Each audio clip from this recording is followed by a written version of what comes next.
Welcome to the Mind Spark, bringing you the latest news from around the world. The news hit like a thunderclap. Canada shuts its border. The Alaska Highway, the legendary ribbon of road connecting the lower 48 to the wilds of Alaska, was suddenly closed. President Trump, in a move that shocked the world, declared a full-blown trade war. The headlines flashed across every screen, every radio, every phone. The North was closed, and nothing would ever be the same. June 25, 2025. History in the making. It was a day that would be remembered for generations, a day when the world seemed to tilt on its axis. The closure wasn't just a political maneuver, it was a seismic event that sent shockwaves through both nations. At the usually quiet border between Alaska and the Yukon, chaos reigned. What was once a sleepy checkpoint became the epicenter of international tension. People who had crossed this border for decades, truckers, tourists, families, now found themselves trapped in a surreal limbo. 18-wheelers idled for miles, their engines rumbling in frustration.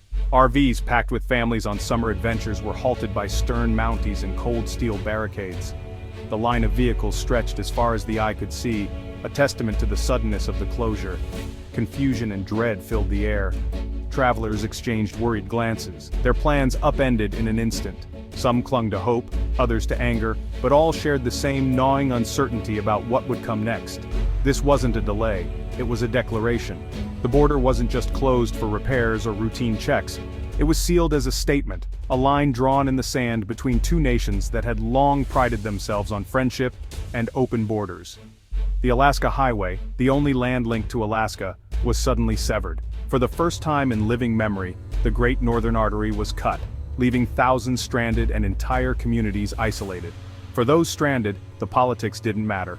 All they saw was a closed road, a horizon blocked by uncertainty, and a terrifying sense of isolation.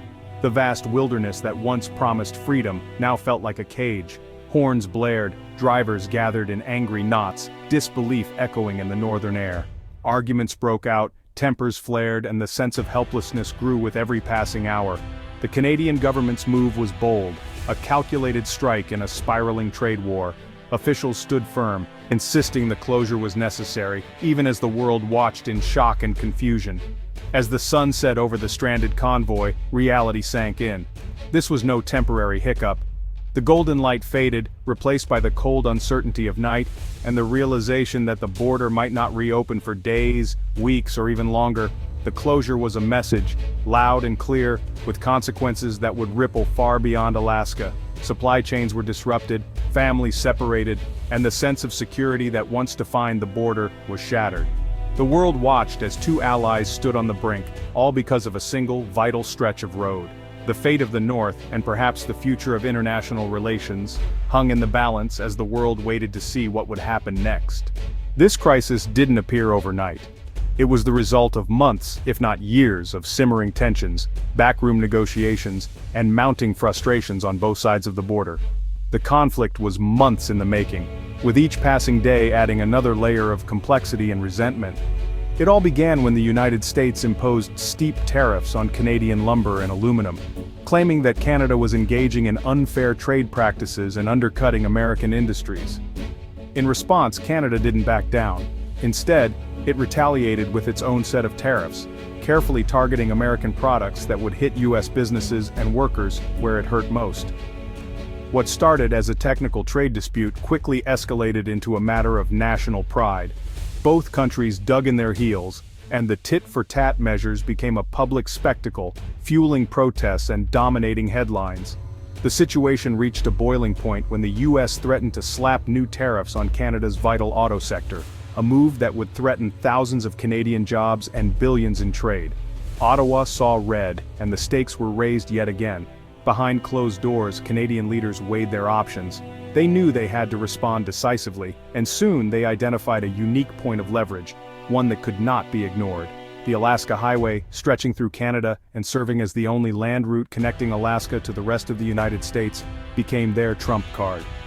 By threatening to close this critical artery, Canada could effectively isolate Alaska, disrupt vital supply chains, and send a message that would echo all the way to Washington. The decision was made with remarkable speed. Barricades were erected almost overnight, and what had been a war of words and tariffs suddenly became a physical blockade. Geography itself was now a weapon in this escalating conflict. With just a few barricades and a show of force, Canada had taken the trade war to a new, dangerous level, one that neither side had truly anticipated. The world's longest undefended border, once a symbol of peace and cooperation, was suddenly transformed into a tense front line, watched by the world. The stakes had never been higher. For the first time in generations, neighbors faced the real possibility of lasting division, and the world held its breath, waiting to see what would happen next. The Alaska Highway is more than a road, it's Alaska's lifeline. Built in Watutu, it's the artery for food, fuel, medicine, and people. Its closure was like blockading the state's only port. Air and sea routes exist, but they're slow and expensive, no match for the daily truck convoys. Alaska imports 95% of its food. The impact was immediate and dire. The psychological blow was just as severe. Residents felt trapped, cut off by a political decision made far away. The sense of vulnerability was real. Alaska, always rugged and independent, now faced a test like never before. The state was an island, not by water but by politics. The question, how long could they hold on? News of the closure reached Trump at Mar-a-Lago before dawn. He erupted on social media. Canada has closed the Alaska Highway. Act of war, America first. His post turned a trade dispute into a national crisis. Trump called for a boycott of Canadian goods and demanded the road be reopened, by force if necessary. His rhetoric escalated tensions, making compromise nearly impossible. Supporters rallied online, protests erupted, and hashtags trended. The White House's calls for calm were drowned out by Trump's thunder. The crisis was no longer about tariffs, it was about sovereignty and strength. The war of words made the standoff global news. Trump's outrage turned a regional dispute into a dangerous spectacle.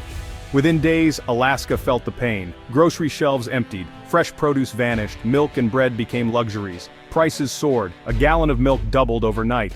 Gas stations rationed fuel as supplies dwindled, prices spiked past $10 a gallon. Fishing boats stayed docked, construction halted, deliveries stopped. Small businesses faced ruin as the summer tourist season collapsed. Lodges, cafes, and gift shops saw bookings evaporate. Families were separated, medical trips canceled, and the freedom to drive south disappeared. Anxiety and uncertainty gripped communities. Alaskans organized food drives and carpools, but the struggle was relentless. The closure exposed just how dependent Alaska was on that single road. Resilience was tested daily. The state's isolation was no longer just geographic, it was total. In border towns like Beaver Creek, the crisis hit hardest. The once busy highway was silent, businesses shuttered overnight. Families and friends on both sides were suddenly cut off. The town's economy collapsed, motels empty, gas pumps idle. The blockade wasn't just political, it was personal. Residents argued, some supported Ottawa's stance, others felt betrayed. An elderly woman couldn't visit her newborn grandchild across the border. A mechanic lost his livelihood. The sense of shared identity began to fray. Beaver Creek became a symbol of the human cost, ordinary people caught in a conflict they never asked for. The empty road was a daily reminder of broken ties. The world watched as the US and Canada clashed. Allies grew nervous. If these two could fall out, what about everyone else? Foreign ministries scrambled to reassess their own alliances. Adversaries like Russia and China seized the moment, pushing propaganda about Western decline. The crisis rattled global markets and supply chains. Investors worried about a wider trade war. The Alaska Highway standoff became a warning. Even the strongest partnerships are fragile. The disruption showed how quickly politics can upend global commerce. Nations everywhere began rethinking their own vulnerabilities. The world learned just how interconnected and unstable the system really is. After weeks of escalating crisis, both governments finally realized that the situation was spiraling out of control. The initial disagreements had snowballed, and what started as a minor dispute had now become a full-blown international standoff. Behind closed doors, leaders faced mounting pressure from their citizens, industries, and the global community, all demanding a resolution. Canadian exporters suffered as factories shut down and shipments stalled. In the US, boycotts and protests grew louder, hitting businesses hard. Store shelves emptied, and the economic pain was felt on both sides of the border. Meanwhile, international observers watched anxiously, worried about the ripple effects on global trade. Secret, high-stakes talks finally led to a breakthrough. Canada agreed to reopen the vital highway, while the US paused the imposition of new tariffs. Both sides committed to returning to the negotiating table. determined to find common ground and prevent further escalation. It was a truce, not a true peace. The tension lingered, and everyone knew the underlying issues remained unresolved. The first trucks crossing the border brought cheers and a sense of relief. For many, it felt like a small victory after weeks of anxiety and uncertainty. Shelves were restocked, and daily life slowly returned to normal. Yet, the scars of the crisis remained fresh in people's minds, a reminder of how quickly things could unravel. The root issues, trade disputes, broken trust, and miscommunication, were still unresolved. Business leaders and workers alike worried about the future, knowing that another conflict could erupt at any time. The crisis exposed the dangers of treating partners as adversaries instead of allies. It showed how quickly cooperation could give way to confrontation, with devastating consequences for everyone involved. Rebuilding trust would take far more than simply reopening a road. It would require honest dialogue, mutual respect, and a willingness to address the deeper issues that caused the rift. The Alaska Highway crisis became a powerful lesson in the true cost of confrontation. It reminded both nations and the world of the importance of diplomacy and the fragility of international relationships. The future now depends on rediscovering respect, rebuilding cooperation, and learning from past mistakes. Only by working together can both countries ensure lasting peace and prosperity. The bridge must be rebuilt, not just with asphalt and steel, but with understanding, empathy, and a renewed commitment to partnership.